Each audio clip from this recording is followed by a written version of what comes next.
Good morning, afternoon, evening, depending where you're calling in from, and welcome. This is Panama Bartholomew with the Building Decarbonization Coalition, and welcome to our sometimes monthly webinar series, Building Decarbonization Coalition Presents.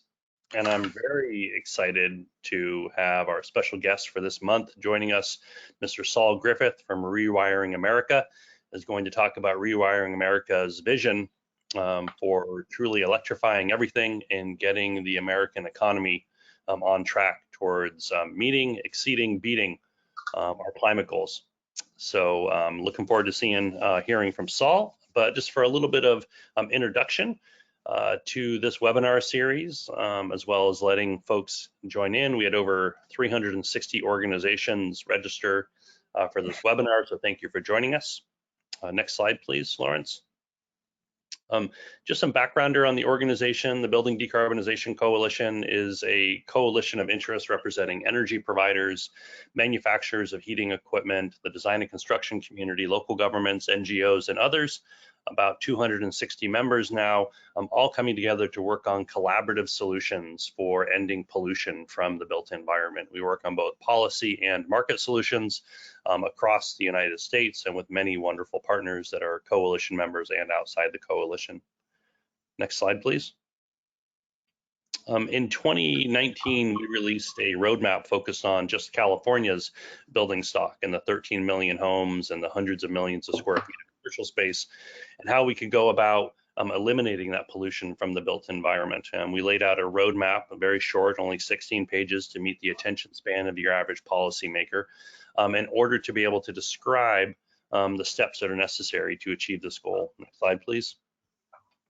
And we laid out some numerical goals behind that, really feeling that by 2025, we're going to be having to have a zero emission building code for the residential sector by 2028 for the commercial sector, and that we're starting to implement a series of programs that are bringing about reductions in the existing building stock, so that by no later than 2045, we've been able to achieve carbon neutrality in the building stock, and the building stock is playing its role in helping a state meet its overall economy-wide carbon neutrality goals.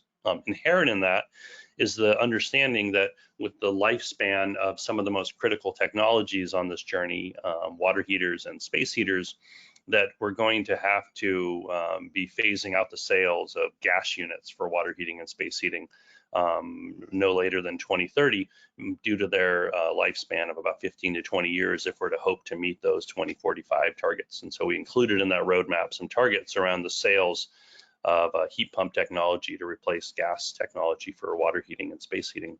Next slide, please.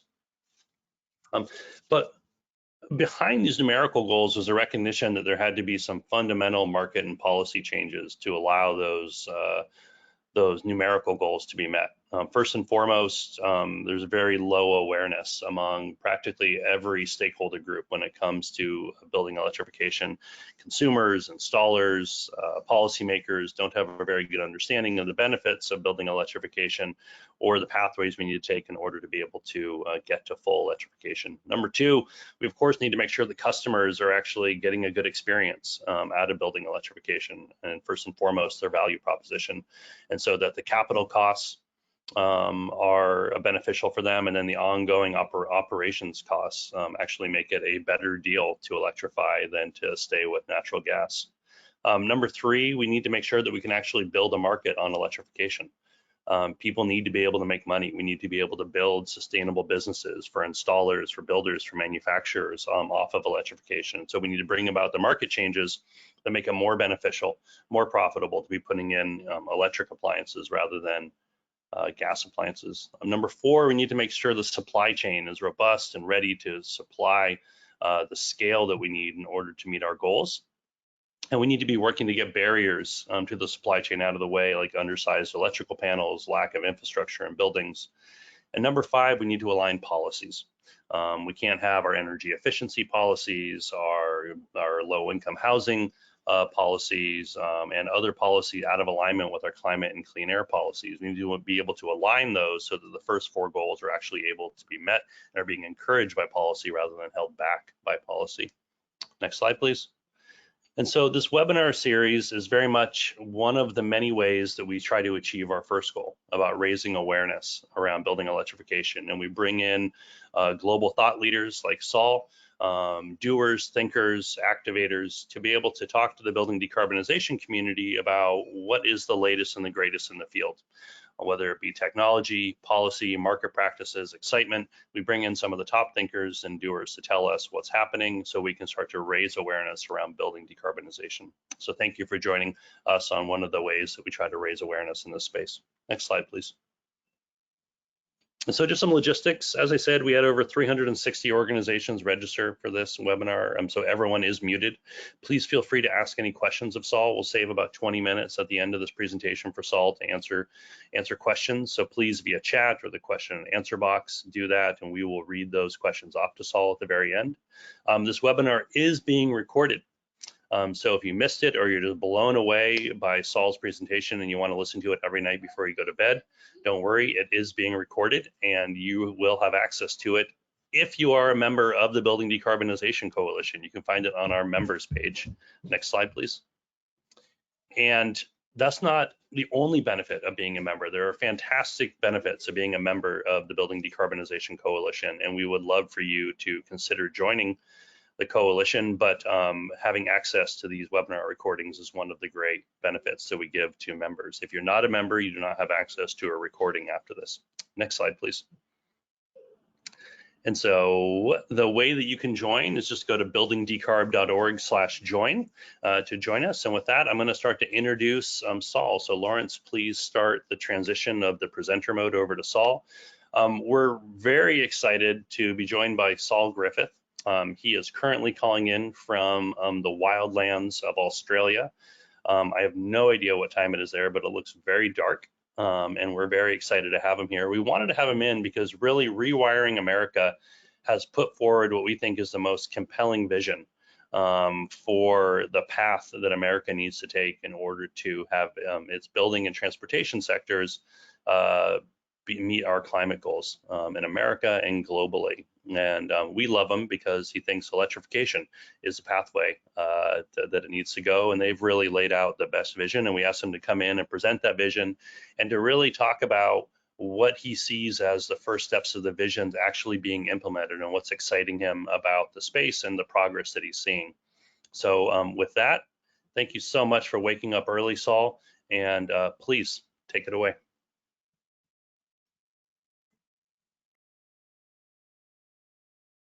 And you are muted, Saul. Yeah.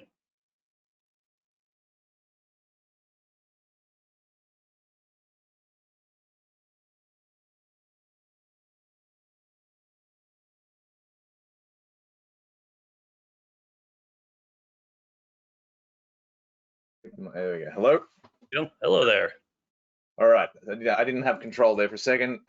Yes, ironically, I am dialing in from Australia, where it is 6 a.m. So you will see the sunrise behind me during the course of this talk. We moved here for pandemic reasons, and in another case of irony, we just entered lockdown. So it's Groundhog Year for Australia. Panama's introduction was fantastic because in very, very many respects, Rewiring America is mirroring what the Building Decarbonization Coalition wants to do. We have a slightly more expansive purview, so we are cross-sectoral. That means linking the household to the commercial sector, to industrial sector. So we're whole economy decarbonization, although this year, for practical reasons, we've been particularly focused on the household. That means slightly more than just the buildings with household. That also means the vehicles and associated infrastructure. And I'm going to step you through a talk today that's hopefully at least fun or interesting about what we're up to. So we're going to give you the case for electrifying everything in the United States economy and doing it very quickly. Ultimately, this is a case for economic renewal and centered on the households as the backbone of climate infrastructure, which I'll support in a minute. Our carbon crisis is actually really an energy crisis. in a very real sense. 87% of our emissions are from energy, the coal, natural gas, and oil, the big piece of the pie there. The others are animals, refrigerants, and soil management are the other main contributors, but we're going to leave those to other people to solve and focus on the big piece, the 87%. In the first energy crisis in the 70s, we didn't even really know how the energy economy worked, and the precursor agency to the Department of Energy created the first Sankey diagram that looks something like this, which charts the flows of primary energy. Over there on the left, you'll again see natural gas, piles of coal, barrels of oil through the economy, and they created abstract sectors, namely, and you'll recognize these names: industrial, commercial, residential, and transportation. And then we guessed at which energy was wasted, the big red cross, and which energy was not wasted, the big green tick. And we haven't really changed the methodology a huge amount since then. Although in 2018, I was lucky enough to work with the Department of Energy and some very talented individuals on doing that same mapping exercise all the way from over on the left, where all of our energy comes from, but in as much detail as possible as we could on the way through. And so we could map the detail of how much energy is used in driving children to school and people to church, and what is used in air conditioning versus refrigerators in all sectors. Please memorize this chart. I will be testing you on this one at the end of the talk and supplying it to you. With that level of detail, I personally am now starting to think very literally down to the machines. So where do all of the machines in the energy economy live, and how do we replace them out as quickly as possible? And so in a fun sense, I'm going to dive deeply down on those machines today. Historically, we focused on the supply side of this problem, and a lot of the climate conversation for the last few decades has been on the supply side. This is the small number of large machines that last 50 years. But increasingly, we need to focus on the demand side, which is the large number of small machines that, and I think Panama teased this, these are the machines that last 15 to 25 years that sit in your house in your basement or your garage. The supply side looks like this. We have 700 million tons of coal a year from 700 coal mines. We have hundreds of these coal loader machines that feed tens of thousands of coal cars. We have thousands of locomotives, a few thousand in the US, 140,000 miles of freight rail track that specifically takes that coal from mine to plant. There's 241 coal-fired power plants still. On natural gas, it's 27 trillion cubic feet of it. Comes from 300 to 500 operational offshore rigs. There's surprisingly large number, a million small gas wells in the US.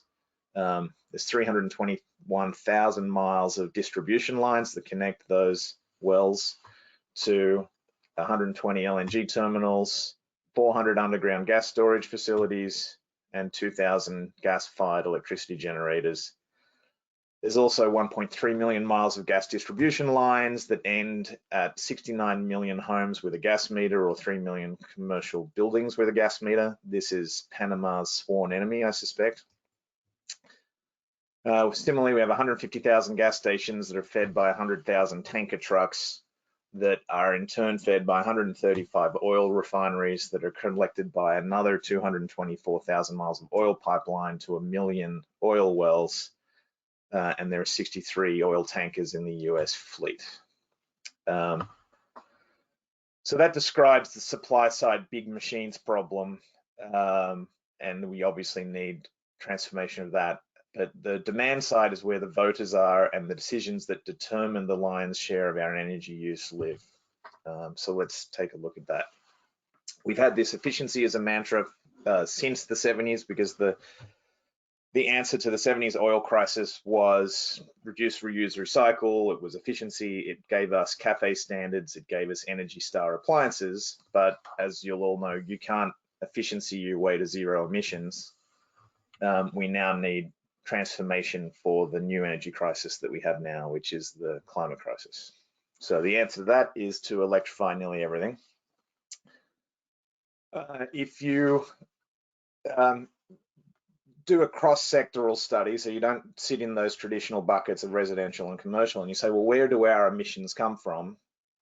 By virtue of the gasoline and the diesel and the natural gas and the propane and where we get our electricity from in the decisions we make in our households. 42% of our emissions emanate from decisions that we make around the kitchen table. What fuels our cars? What heats our home? Where does the electricity come from? There's 121 million of those households, 75 million single family detached, 21 million 5-unit multifamily, 7 million mobile homes, and some other variations in the middle. Inside those homes, this is the average annual expenditure on everything at $61,000 after taxes and savings. Of that $61,000, the average US home spends about $4,500 directly on fuel and energy decisions. We spend $1,900 on gasoline, which is more than we spend on all fresh food and vegetables. $1,500 on electricity per household, which is more than the average spend on education in those households. $400 on natural gas and $130 on fuel, oil, and other heating fuels, which is more than we spend on dentistry. So it's actually meaningful amounts of spend. If you do it by the decile, the lowest 10% of homes spend 35% of their household income on energy. It's quite significant for the bottom half. It's close to 10%. And in 2015, and of course it was probably far worse last year, 30% of households report household energy insecurity. So it's also very useful to be aware of these challenges as we think about electrification, and can we also assist and help in fixing these challenges for real people. On the demand side, here's the challenge we have. We have 58 million gas heaters still, 6 million fuel oil kerosene heaters, 6 million propane heaters, 56 million gas water heaters, 18 million gas dryers, 35 million gas stoves, 7 million gas cooktops, a couple of million gas ovens, a couple of million gas heated hot tubs, and close to 1.5 million fossil fuel pools, and 60 million propane powered barbecues. All of the little blue flames that we know are affecting the health of our children terribly. So that's to name and shame the building machines. The other machines that have emissions in our households are the 250 million vehicles in our garages. 25% of them are cars and sedans, 50% now are SUVs and crossovers, 20% are pickup trucks, 5% are minivans. We also have 8.5 million motorcycles.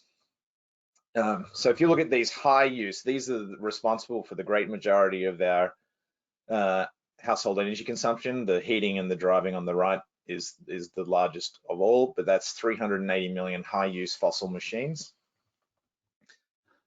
We have another 200+ million fossil machines in our homes that include the jet skis, the golf carts, the snowmobiles, the leaf blowers, the chainsaws, the weed whackers, etc. To get to where we need, we can't build any more of the thing on the left. We have to electrify all of those machines. And to enable that, we need what you might think of as household infrastructure, as many as 100 million new rooftop solar installations. To put that in perspective, we've done just shy of 2 million so far.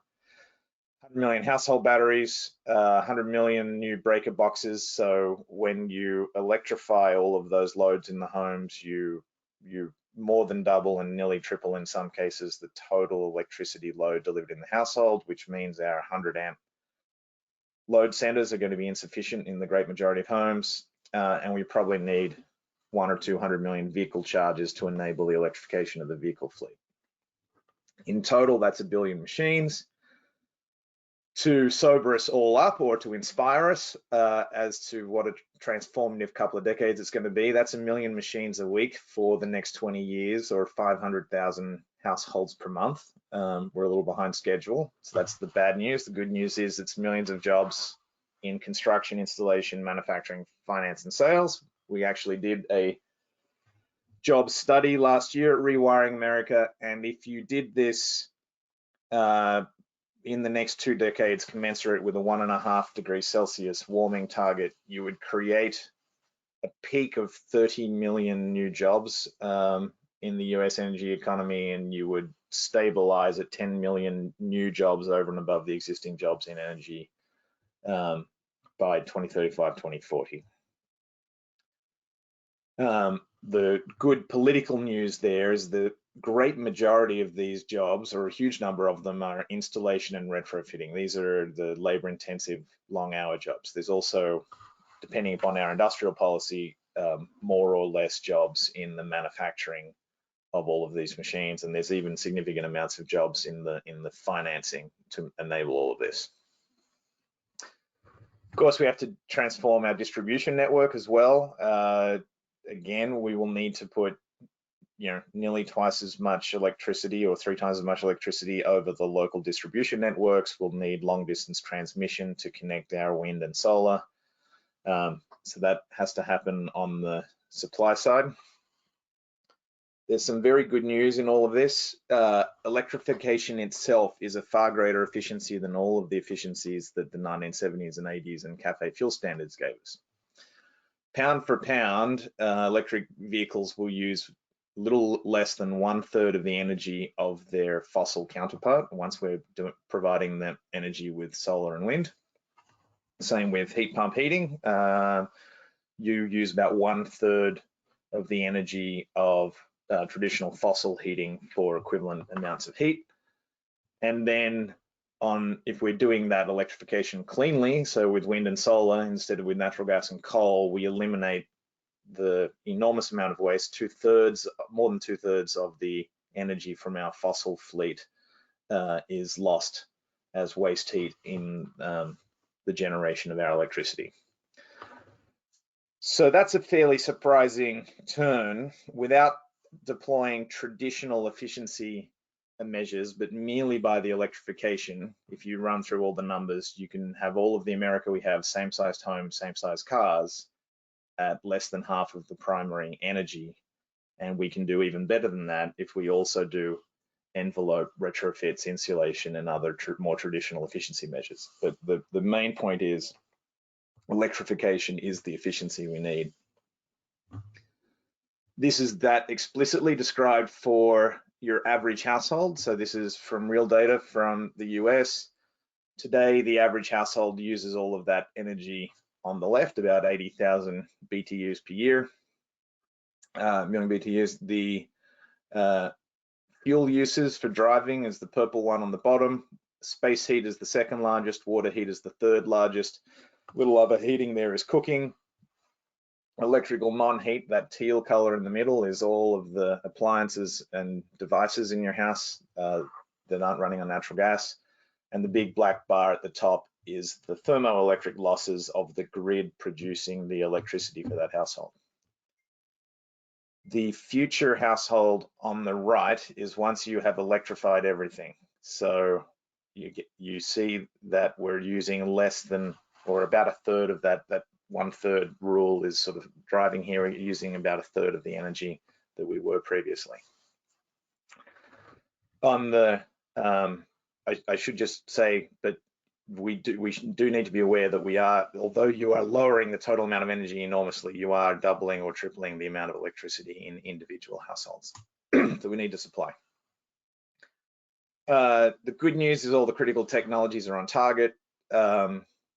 The cost of solar modules right now is about 20 cents per watt. I'm dialing in from Australia, where I can get 3 quotes today installing that on the roof at 90 cents per watt installed. That's because of some regulatory optimization that's been done in Australia. That's not yet true in the US. In the US, I think it's still about $2.80 to $3 a watt. That is enormously important. Australian rooftop solar, financed at retail banks at $1 a watt on your roof, delivers electricity to the household at 4 to 5 cents per kilowatt hour. That is cheaper than the cost of distribution alone of the US grid. It's about 8 cents on average is the cost of getting the electricity to you. So America could realize that future also, and will eventually get the regulations in place that enable that very, very low cost rooftop solar. That transforms the equation, because that will always be, even if you could produce electricity for free out there on the grid, the distribution costs limit what cost you can get to. And those costs are coming down. Battery packs are coming down. We were when I started 10 years ago, it was $1,000 a kilowatt hour. I purchased batteries yesterday wholesale for about $140 a kilowatt hour. People are projecting $75 a kilowatt hour wholesale costs by 2025. EVs are very close to parity with internal combustion engines. They announced a $40,000 F150 this year, which is incredible. That comes with an 80 kilowatt hour battery. That itself is astonishing. So the technologies are on target. Our challenge is that the red tape, installation costs, permitting costs, utility rules are in the way, and our regulatory environment is currently making this more difficult than it needs to be. We did a model on household economics last year. The current household's expenditure is over here on the left. It's about $4,500 a year. If you went out and you paid retail in 2020 for heat pumps and the installation of them, the 2 upgraded electric vehicles for the average US household, etc., and you finance those things, you would actually be increasing the energy costs for the household to about $9,500 a year. If we get to good, which is where we get to about $1.50 a watt for solar installed, where we get to batteries of about $200 a kilowatt hour installed, and we get our heat pumps and our load centers upgraded, you will actually be saving the average US house $1,000 a year. So if we get the regulatory environment right, the technology costs of about 2024, 2025 allow us to save about $1,000 a year, and where the technology will be by about 2028, we should be able to save the average US household $2,500 a year. That is substantial and meaningful to the average American household with that $60,000 of expenditure. So the challenge, I think, politically for us right now is the economics aren't there today. So we're telling you a story about the near future, where they're going to be great. We're getting closer and closer to parity every day, but I think we need to acknowledge we're not quite there, and it's not quite easy yet. This is the same study. We can localize this by state, and in fact, just recently working with the White House, localize this by county so that we could model out the economics for households of this transformation by county throughout the US. Here's the sobering thought. This is the mitigation curve required to hit a 2-degree target without intoning negative emissions, which I think is the sane way to look at it.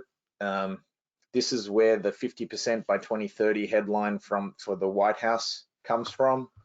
We need to get to 50% cuts by 2030 to stay on target for largely decarbonized by 2040 to hit our goals there. That's roughly commensurate with 2 degrees, like I said. This makes this the economic opportunity of the century, but here's the challenge. Here's all the machines that we need to switch out. Here is their lifetime. Water heaters last on average about 10 years, clothes dryers 12, kitchen ranges 15. Our rooftops, 85% of American rooftops are asphalt shingle. They last about 20 years or warranted for 20 years. Whenever we replace those, we need to put solar on them. The point of showing you these adoption curves is that we now need almost perfect adoption to hit our climate targets that I just showed you, which means we need to, as quickly as possible, get to the position where every single new purchase of any one of these critical pieces of household infrastructure, and I use that word carefully, infrastructure, including the cars and the trucks are associated with electrical technology. That's the only way to stay on target climate-wise. We build about 1.5 million homes a year in the US. Realistically, over the 20 to 25 years that we care, only about 25% of our building stock will be new. So this also emphasizes that we have to figure out how to do this economically as a retrofit.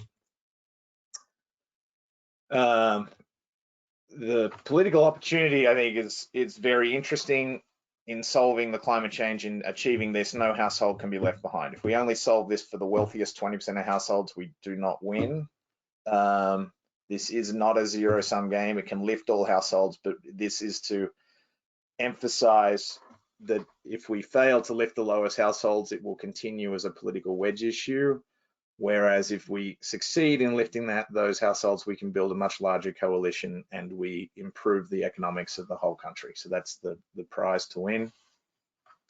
This is a fabulous, the 10 or 20 year timelines I've just described, you might think are crazy, but here I think is why it is possible. Transformation can go fast. On the left, 1900, you can isolate one car. I don't know if you can see my mouse. One of these is a car. There it is, right there. That's a car. In 1913, 13 years later, hundreds of cars, and there is somewhere one horse hiding behind that car. There's a horse. Actually, maybe there's two horses. There's a horse here. But this is the speed and the level of transformation, and we've done it before. This time it needs to be by electrification. Just a time check there. How am I doing? Should we go to questions? I can do a lot more things. No, you're doing great, Saul. Okay, go a little longer. Yep, go a little longer. Come from a place of abundance. I feel like I am just fire hosing you all. I hope it's going well. This is a really important point that is still, unfortunately, isn't really rising to the top in any country in the world. So America shouldn't feel unique in not getting this yet. But the more things that you electrify, the easier it gets to electrify everything. So if you electrify your cars, it's even easier to electrify your cars if you also electrify the household heating system, because those loads don't collide, and it's easier to balance the renewables because you've got more loads to balance them across. There is a solar, obviously more peaks in the middle of the year. Wind actually this is based on 20 years of historical data for commercial solar and wind farms in the US. Wind peaks in the winter. That's good news. They're not perfectly aligned. Here's the cumulative demand if you electrified each sector by time of year. So you see the big residential heating peak in winter, the mild spring and autumn periods are the lowest demand in the year for residential, and then there's a big spike in the middle of summer and late summer for air conditioning. Commercial roughly follows those same loads. Oddly, transportation, we have less transportation in winter, more transportation in summer, and industry is reasonably flat. This was the reason to show this is and actually Panama, you set me up perfectly by saying coming from abundance. We've had since the 1970s the idea that we can just barely, with lots and lots of efficiency and sacrifice, get to the reductions we need. Whereas solar and wind are getting so cheap that at 2 or 3 cents a kilowatt hour is the wholesale price of doing a solar or wind project now. Adding overcapacity to those projects can actually help you meet these seasonal loads. So if you took those historical solar and wind curves I showed you and you superimpose them, and instead of designing to try and just barely hit the summer peak, you try to hit the winter peak, you end up with an overcapacity. But that overcapacity is only going to cost fractions of a penny per kilowatt hour. And so I think this is a very important point, that when we put these loads together, there's 2 points here. One is when we overlay the multi-sectors, we make the problem easier because the loads don't collide, and we are very, very likely going to overbuild capacity for renewables the same way, quite frankly, we have built overcapacity for fossil. And so a lot of these seasonal storage concerns are less important than I think people who try to slow us down are emphasizing. So this really is the summary slide of what Rewiring America is working on, and there is not a lot of overlap with the Building Decarbonization Coalition that you have. We are highly focused on the regulatory upgrade. So what do we need to do to eliminate the regulatory challenges that are preventing rooftop solar from getting to $1 a watt in America? That can be anything from local building codes to federal building standards. That can be national electrical codes that determine, some of our upgrade costs are determined by national electrical codes, which are everything from hard conduit requirements to the way we rate our load centers, which are still rated as though all of the load centers are completely dumb and we haven't yet invented computers or the switch. We also have a focus on finance. Honestly, if we have to finance all of those billion machines that we just talked about at 10% on our credit cards, this is not going to economically pencil. If we could put as many of these things under a category of infrastructure, and that's why I used that word earlier, then we can start to think about how does the federal government historically help to finance infrastructure investments. And they've done things like in 1936 inventing Fannie Mae and the federally guaranteed mortgage, which is the lowest cost of capital and largest capital pool in the world. So the more things we can tie to very low costs of finance mechanisms such as our mortgages, the better off we will be. And then that also becomes a credit and access issue. And so working on that aspect of that is something critical to Rewiring America. The industrial policy required in terms of manufacturing and building out the manufacturing base, including training. We're probably 1 million HVAC technicians and electricians and solar installers short, if not 2 million in the economy. And so industrial policies really for us means manufacturing incentives for Made in America and job training. And then we also work a little bit on R&D policy and technology roadmap to get all the costs as good as they can. That's, for example, variable speed heat pumps, thermal storage systems, other components that will improve the heat pump efficiencies and get the COP to beat natural gas everywhere, et cetera, et cetera.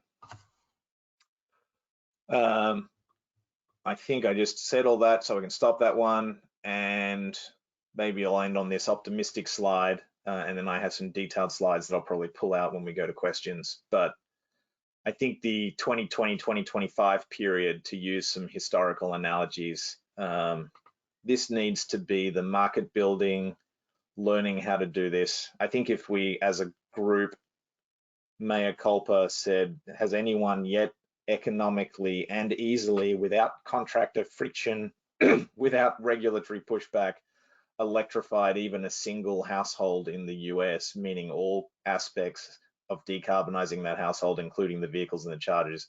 I think the answer is we probably have not even one case of that going smoothly anywhere. So in the next 5 years, we have to figure out how to make that go smoothly, including the workforce in every zip code. And then we need to build out our manufacturing capacity analogous to the arsenal of democracy, which was the federal government working in the public-private partnership with American industry to build the war materials to win World War II. I think the deployment period, if we're optimistic, if we get to be doing this, will be similar to the post-war boom, because we'll be rebuilding an American dream, and this will be a huge number of local jobs, as we've mentioned. Hopefully that's what we do 2025 to 2035. And then honestly, the long-term R&D, the things that are still hard to decarbonize that aren't ready to go, are the agricultural sector and some industrial sectors that include cement, ammonia, steel, aluminum, copper, and we need those investments to pay out in 2035 to get rid of the last 20% of emissions, and hopefully that's where we are in the middle of the next decade. So that's the job to be done. Hopefully I've scared you all a little bit to be more motivated and inspired you enough to get up early every morning so that we all put our shoulders to the grindstone and get this done over the next few decades, because literally everything is riding on our success. So plug in, electrify everything, Rewiring America. No pressure, decarbonization community, no pressure. No pressure at all. Your children are relying on you. Saul, thank you so much for that. Really, really detailed, inspirational. I love it when anybody ends on an ammonia slide. That's a fantastic finish. And love the context, the context of the numbers and the scale of what we're talking about here, and then some of the historical perspectives about the level of change that are needed. We have go ahead. If I could just say, we are having a lot of success in communicating this down to the machine, because in some respects, just being able to say here, name and shame them all, or just to enumerate everything, really helps make concrete what the task is. And it's no longer sort of abstract, reduce emissions by 25% in the building sector. Like it's not as concrete as what we have to do. So I think now we can start talking wiring diagrams and machines and how to make it the cheapest machine every time you go to Home Depot to upgrade an appliance. Then we're on the pathway to success. Indeed, completely agree. Well, thank you for that presentation. Also, thank you for leaving some time for some questions. It's great to see the sun coming up in Australia. We have some fantastic questions coming in. We have a number of very existential questions coming in, so get on your big thinker hat. I don't know if you ever take it off. But the question from some of our leading advocates here is, we spend so much of our time with so many different jurisdictions at so many different levels, trying to push them all to write regulations, to carry them out, to fund things. There just simply isn't enough time to do this entity by entity. How are we going to get the overall political will rowing in the same direction?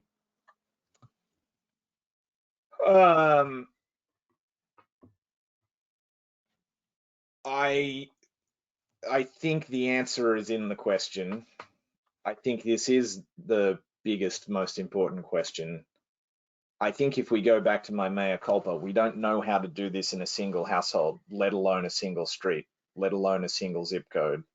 I actually think, in all honesty, we do have a couple more years where we have to show that we have to create those, not just a display home, but a display street. I think once we get, and this is why the work that you are all doing right now is so critical, and this is actually part of what Rewiring America wants to do, is build a retail army of the 5 retirees and the 6 moms and the 4 dads that want to show up to every utility regulatory hearing to optimize the codes, and who care enough to show up to the city hall meetings to change the roof setback for solar rules.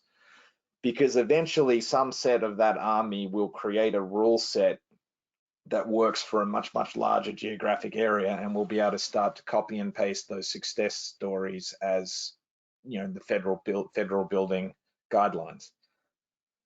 I think there is a challenge that honestly, this is mostly county and state level challenges. It's not federal. So the work we are doing federally, and that's where Rewiring America mostly is now, but we will probably meet you in the middle, Panama, shortly at state level. But the federal work we're doing is really focusing on finance, rebate policies, things that the federal government can actually enact. So, I guess the fantasy is organizations for Rewiring America. We're having some successes, and in fact just released legislation or proposed legislation last week with Senator Martin Heinrich for the Electrify America Act, and we've been doing a lot of budget reconciliation stuff on how do you rebate heat pumps in what zip codes, and to make sure that they're at cost parity with natural gas. that meets with all of the individual wins where you figure out the right mix of local building code and state regulations, and we can marry those things hopefully in the future to make this happen. So that's a little bit of a vague answer because I think this question is hard and we're all fumbling towards it. I suspect that the best thing we can do is create a success that is an obvious success, prove the household economics for a street or a county.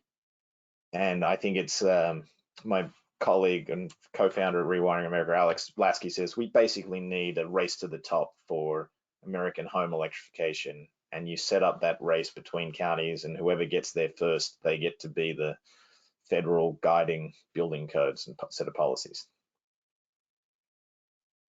Great, thank you for that.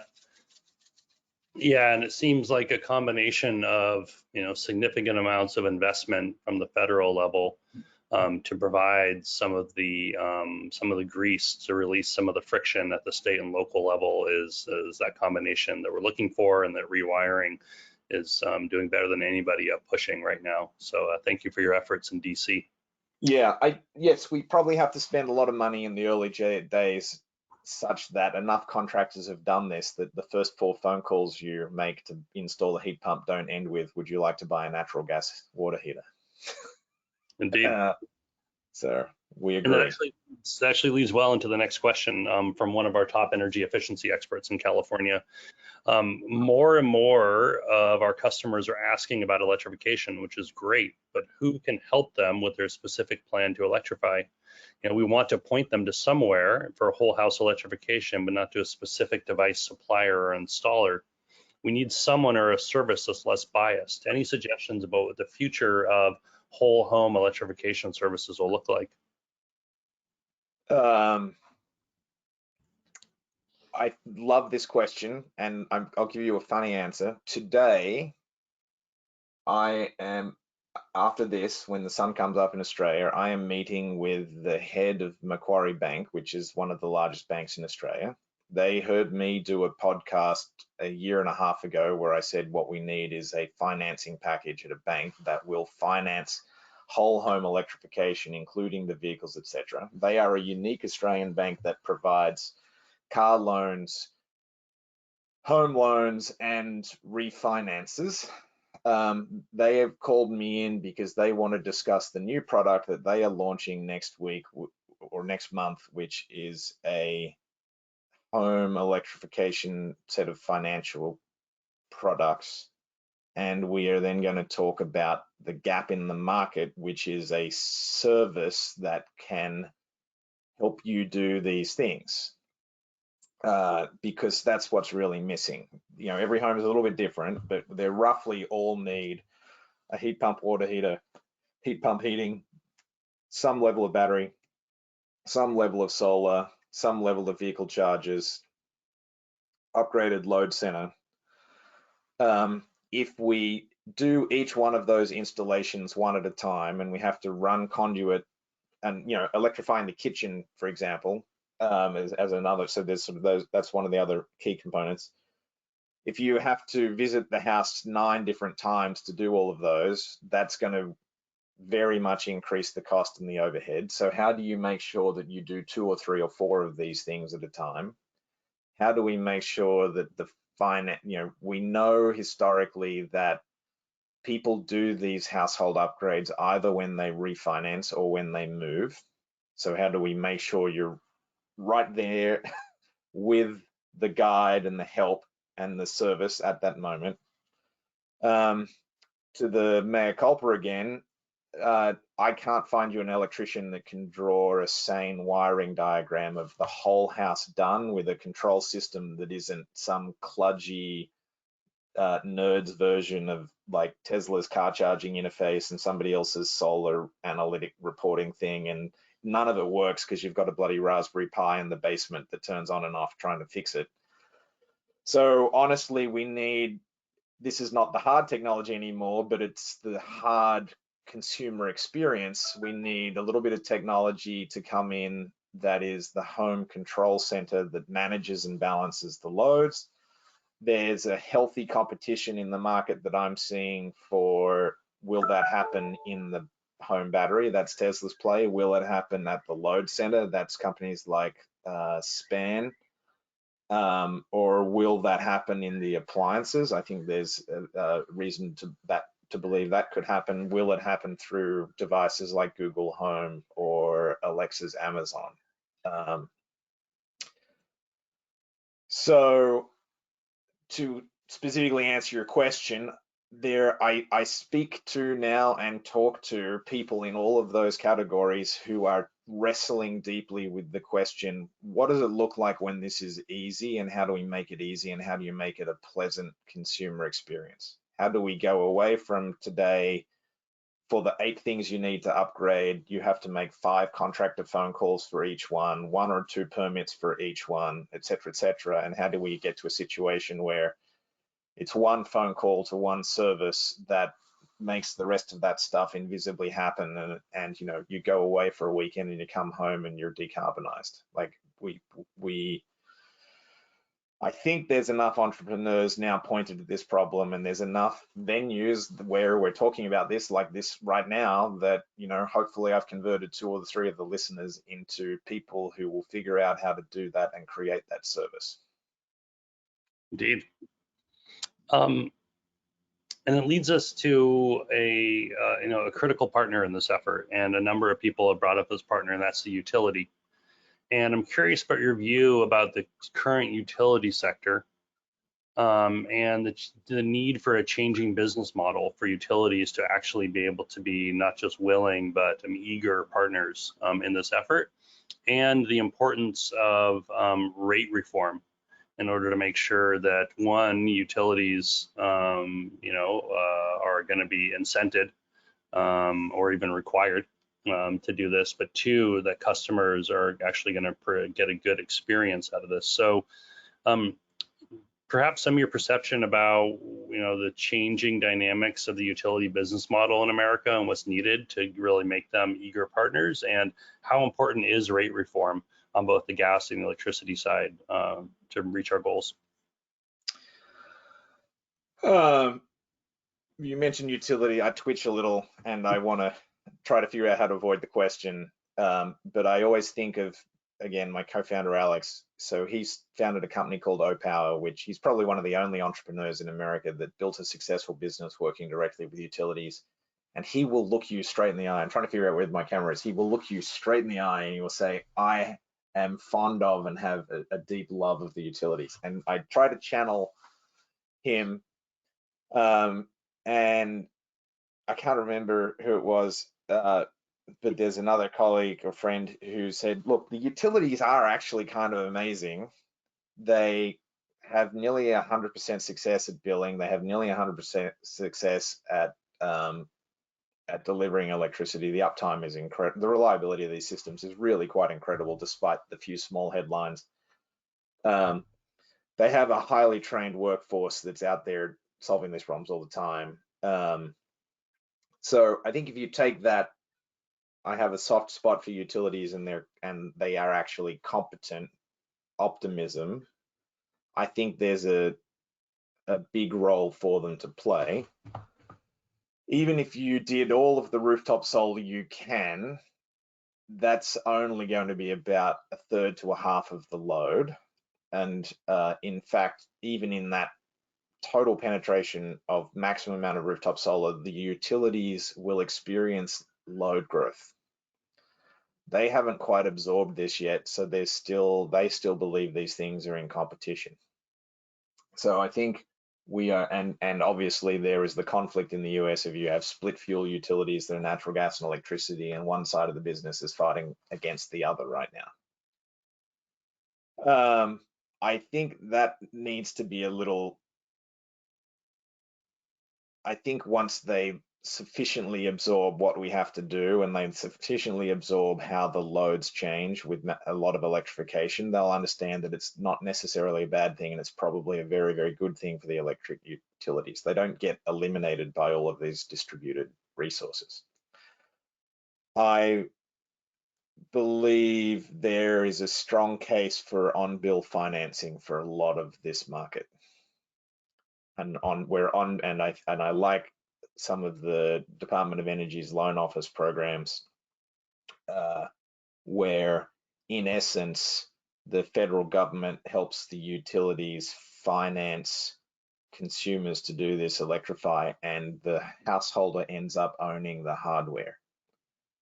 I much prefer that model that is pre-existing and reasonably well funded by the federal government to leasing services, where the homeowner doesn't end up owning the hardware or controlling their economic upside. I think we all need to understand that we will get to solar delivering at 4 to 5 cents a kilowatt hour, and we will get to battery storage at 5 to 10 cents a kilowatt hour, and those two things added together is cheaper than the 13.8 cents, which is the average cost of delivered electricity in the US.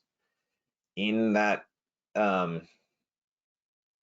that universe changes everything, but you still need the utilities to connect it all. The distribution network becomes enormously important, and it all becomes about the rules of the road. So this is where I think the utilities are weakest right now, and we don't get to where we need to go by doing one rate regulatory change every few years. We're not running enough experiments of enough ways to do this. I'd like there to be a bit more of a free-for-all right now, including there are, completely deregulated two-way, what I call grid neutrality. Just let all, the household has the same rights as a industrial generator of electricity, has the same rights as community storage, etc. Let everyone have the same and equal rules of the road.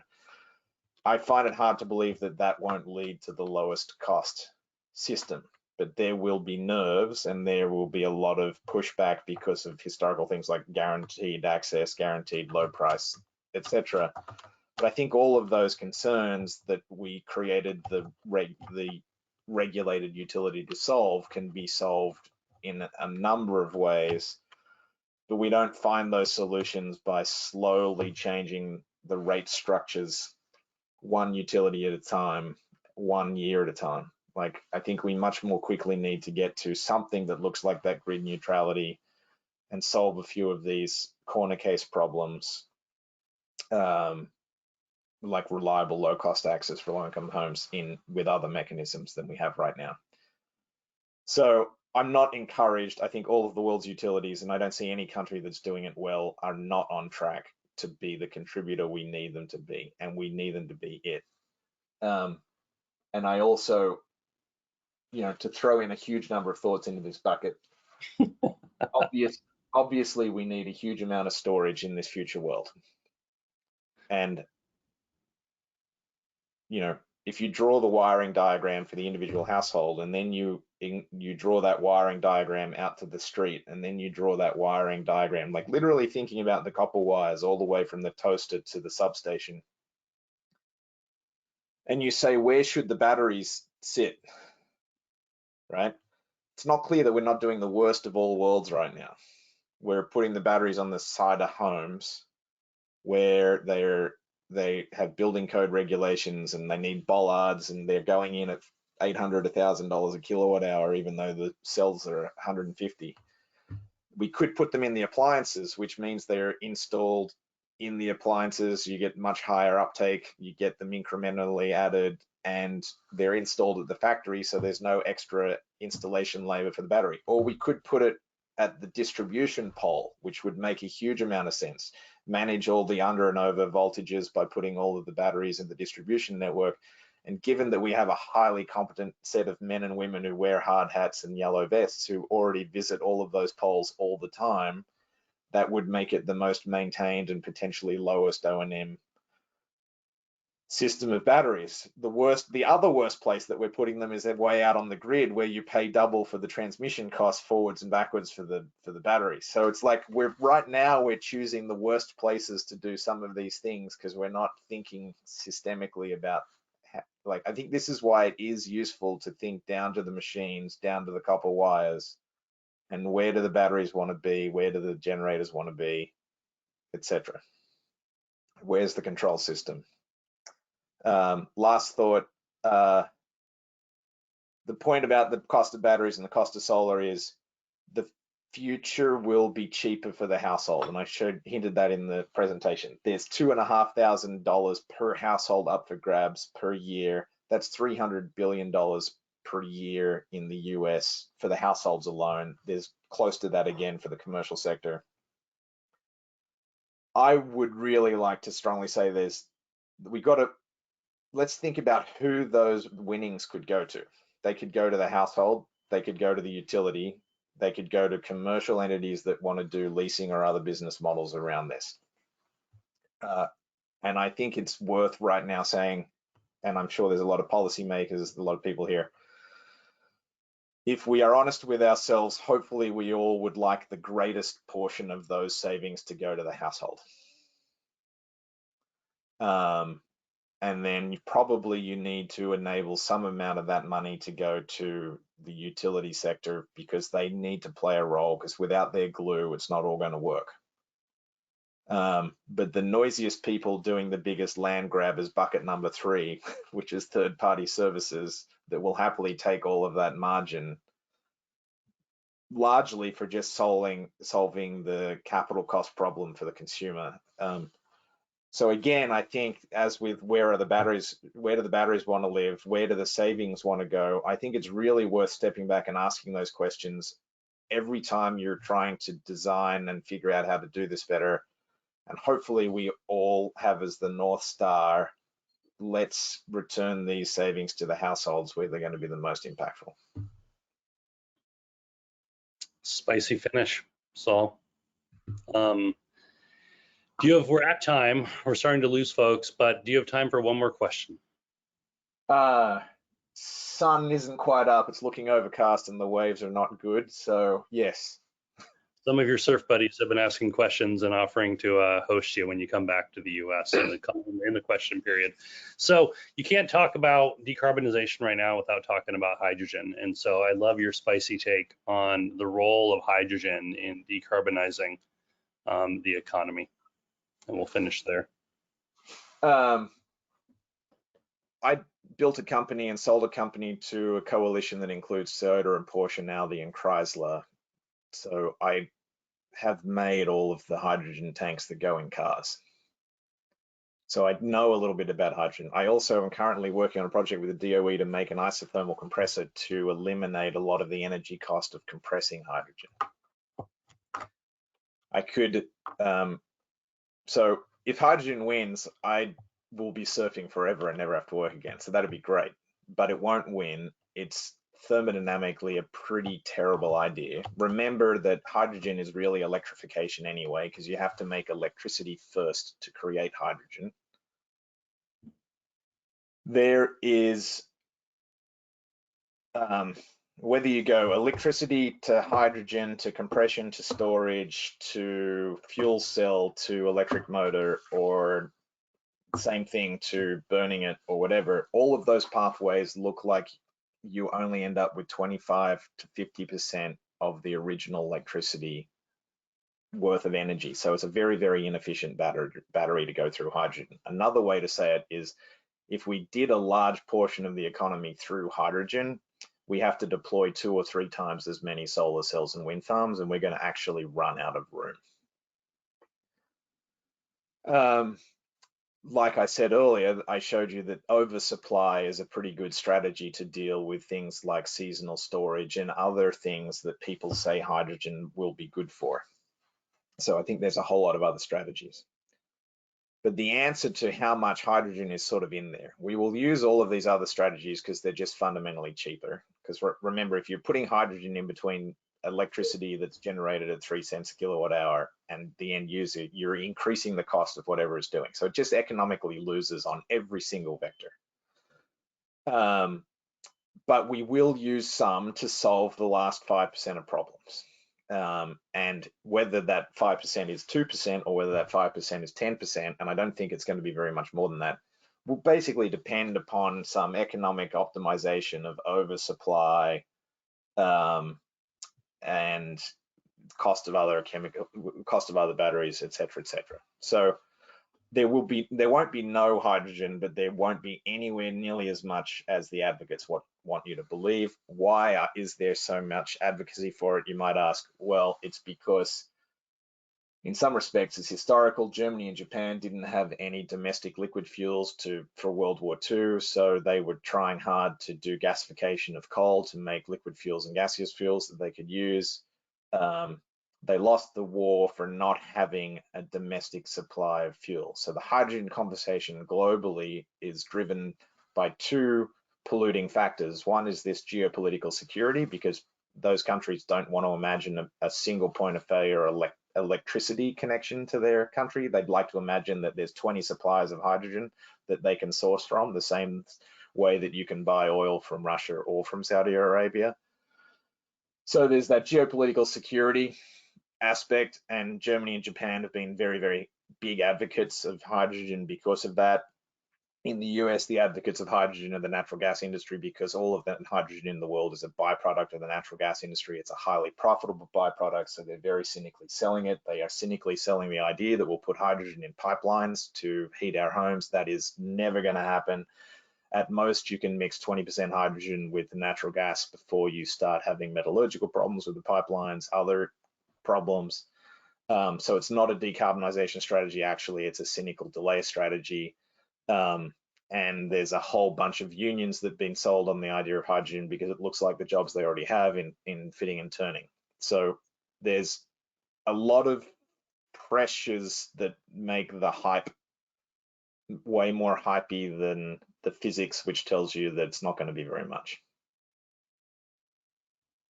And with that, ladies and gentlemen, Saul Griffith. Electrify everything. Right, exactly. Rewiring America from Australia. The sun is up. Saul, you are our sun. You are our cup of coffee. Thank you for not only today's presentation, but your inspiration for the entire community and the work that you're bringing to bear. So thank you all for joining us to hear Saul's pearls of wisdom. And with that, we'll see you on a future Building Decarbonization Coalition Presents webinar series. And keep decarbonizing out there, everybody. We are ending the presentation. Thanks all.